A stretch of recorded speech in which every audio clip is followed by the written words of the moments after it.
see some of my photos of many years. As wonderful as those photos are, you see some of us looking lean. We look better than those days now, but those are the days that made these days. My dear generation, hear me. Don't settle for less. Don't settle too cheap. There are heights and the journey is far. A dear woman, I can't remember her name now. I met her when I went to preach for my dear friend Pastor Kingsley in Lagos, and I meet this woman and she starts to tell me her story, very touching story. What took her to the White House was moi moi, making moi moi. That's what scaled her till she got to the White House. Incredible. Anything can lift you if you refine it.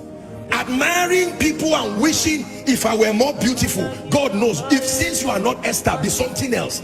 You are not Esther, be Deborah. At least be something. And I tell you, what God has put in your hand is enough to open the gates of your destiny. But stop this season of blind admiration that makes you to demean what you have.